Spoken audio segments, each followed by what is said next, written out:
I want to begin by quoting from a text written by Paul Donovan. The name may not be familiar to you. Paul Donovan is the principal of Loyola High School, the private Montreal Catholic high school founded by the Jesuits in 1896, which has challenged Quebec's ethics and religious culture program in the Canadian Supreme Court. I quote from this text available on Loyola's website because it encapsulates quite well, I think, the real dilemma at the heart of the ERC program. Here is what Donovan writes, and I quote, "The program does not attempt to deal with matters of faith or religious doctrine. Religions are considered simply on a cultural level. In this way, it purports to treat religions in an objective and neutral fashion, exploring only the external manifestations of the various religious traditions. Statements about religions are matters of fact, and so not subject to debate or criticism. While we have no objections to the matters of fact that make up the external practices of the various traditions, it is problematic for us if that is the limit of the understanding of the religions presented. Religious belief has the power to change lives. It can move people to tremendous acts of self-sacrifice and courage. Mere cultural phenomena do not have that impact, and if religions are reduced to a simple expression of the way seasons or rites are celebrated, that fuller understanding is lost." End of quote.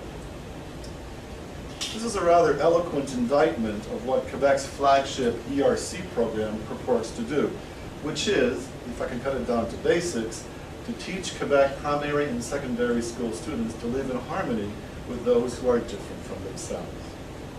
Certainly a very laudable goal, but one which increasingly, and particularly in light of recent political developments in Quebec, has come under intense critical scrutiny. There is a developing sense in Quebec that it's not in minimizing or erasing difference, religious or otherwise, that greater harmony and social cohesion are achieved. Quite the opposite, in fact. My focus in this paper will be on trying to sketch out the understanding of religion that is embodied and reflected in the ERC program, on its specifically or uniquely academic or scholarly origins, and on the reasons why that should be so, given Quebec's particular religious history. In a way, I am attempting a sort of sociology of knowledge analysis of the ERC program, though in a very limited and preliminary fashion, given the constraints of this presentation. As such, my focus is at once theoretical and methodological. I also want to raise a whole bunch of issues and questions that are inherent to the study of religion itself. Things such as the comparative study of religion, religion as a cultural system, and religion as local knowledge. Things that make our lives as scholars such fun and games.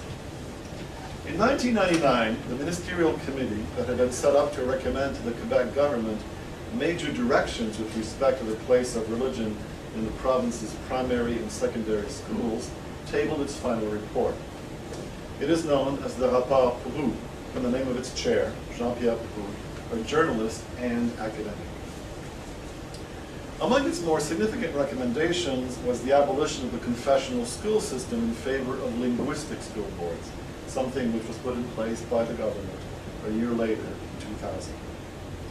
But an equally important recommendation was the introduction of un enseignement culturel des religions obligatoire pour tous les élèves, or, loosely translated, the teaching of religion as cultural phenomena, obligatory for all students.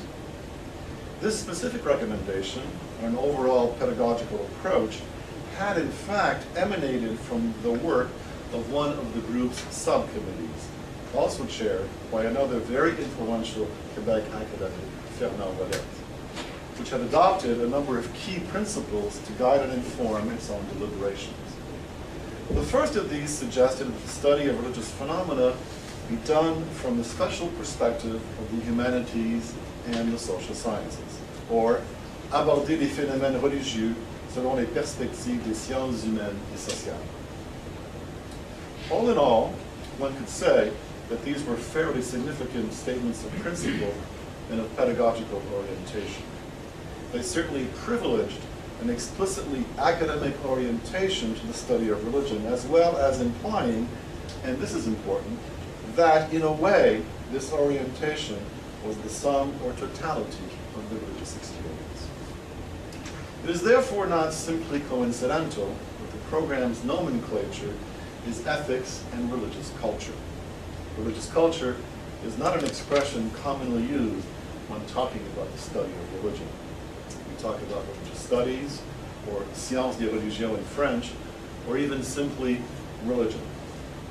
So the expression religious culture has a specific pedigree and has a particular ideological bent. As Paul Donovan wrote, and I quote, "It purports to treat religions in an objective and neutral fashion."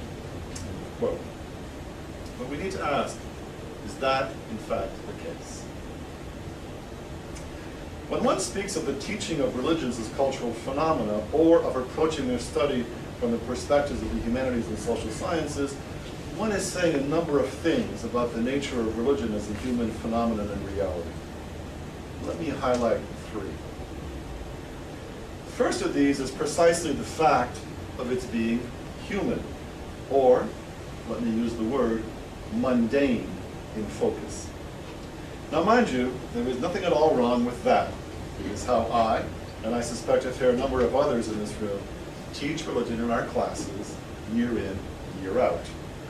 But without getting too finely theological about it, we must admit that the human, in a significant way in this context, does preclude the transcendent. Now, I purposely avoid God or Goddess talk in my classes because that's not what I should be doing.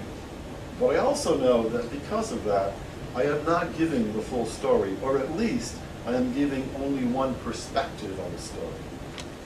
Yes, of course, religion is a human activity and a human enterprise, but its ultimate significance and meaning are not, in fact, limited to us humans. This is not a faith statement. It simply recognizes, as Robert Orsi has so eloquently reminded us in his work on American Catholicism, that sacred or holy figures are, and I quote, significant social actors, end quote. That these figures are deeply embedded in the lives and relations of religious people, that they matter in a profound social and psychological sense. A second implication is related to the first, and that's the question of culture.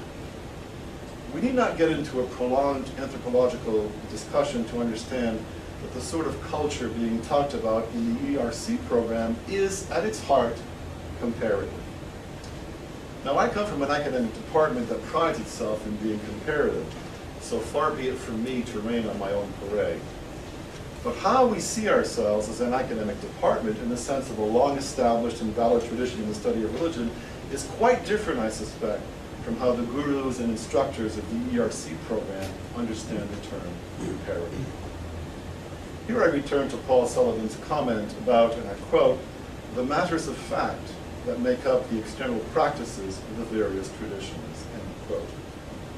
He's right in pointing out that this is a limited understanding.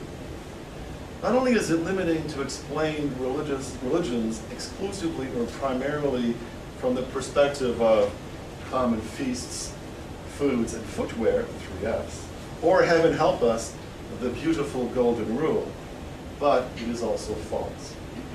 Not only does this kind of superficial comparativism breed, I would argue, a meaningless relativism, but it can also breed a form of contempt, a sense that if we're really all the same, then why bother sustaining or protecting difference? This is not a more objective or inclusive way of studying religion. It is a safer way of studying religion. The challenge and beauty of religion, as we know, is its wild and sometimes incomparable diversity, not its drab sameness. And thirdly, let me say something more general about how Quebec society grapples or interacts with religion. The current debate around the proposed PQ government Charter of Values is revealing in many regards. For one, it is not clear that it borrows heavily, far too heavily in fact, from the Quebec model of laïcité. Some have called this model a failure, and I think there is a great deal of truth to this. In a way, the proposed charter is based on an imported social experiment, one that does not fit the Quebec context, nor is it consistent with the history of Quebec. Sad to say, but one often gets the sense that because it comes from France, the policymakers think it has to be the best way of doing things, given Quebec's linguistic and majority cultural environment.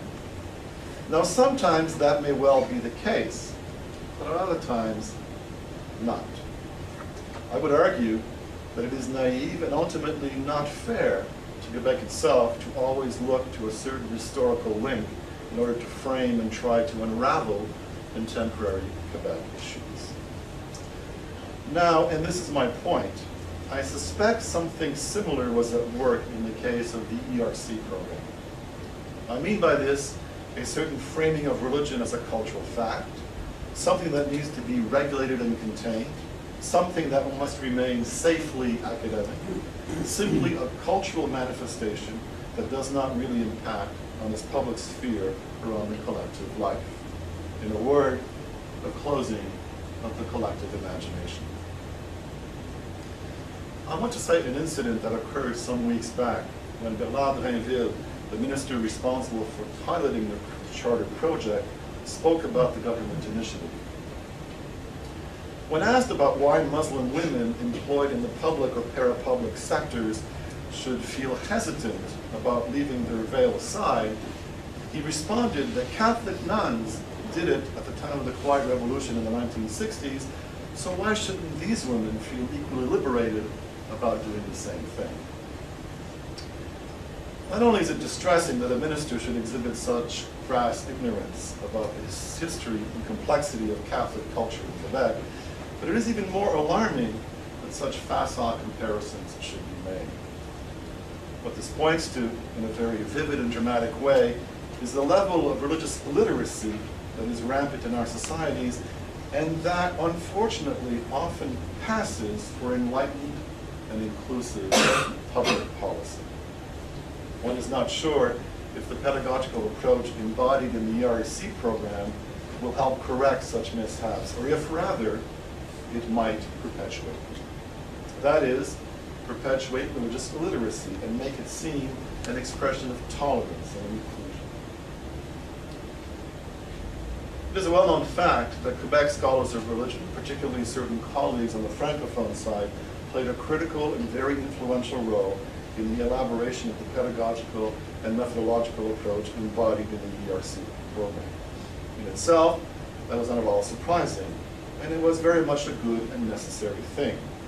It was important that experts in the understanding and study of religious phenomena should have a say in how the state, in particular a lay, religiously neutral state, should approach the teaching of religion in its schools. Such work, I would argue, is part of our responsibilities as public intellectuals. In many ways, we don't do enough of it. It also avoids some of the pitfalls and biases that might come from more religiously or denominationally sanctioned perspectives on the religious experience. Now, there's nothing wrong with those, mind you, but it becomes problematic and ultimately counterproductive from the government's point of view if such confessional perspectives are allowed to dominate the curriculum. In fact, that would be unacceptable in Quebec and should certainly remain so. But I ask the question, have we really moved all that far from the days when religious communities of Catholic teaching sisters and brothers would develop and publish their own school texts, which would then be sanctioned by the Ministry of Public Instruction, as it was then called? Have our professors of religious studies, in other words, some of my and your colleagues, perhaps even us, become the new clerical class, the new arbitrators of how the religious experience should be viewed, dissected, and then internalized by youth, those same youth who will be the citizens of tomorrow? We need to ask ourselves what their understanding will be of the religious variety characteristic of the society which they will govern. For the academic study of religion is just that, academic. Now, academic is not a dirty word, but neither is it, by its very nature, and here you may want to object strenuously, a word that feels particularly comfortable in the trenches of the everyday give and take lives of religious believers. I think this is really what lies at the heart of the challenge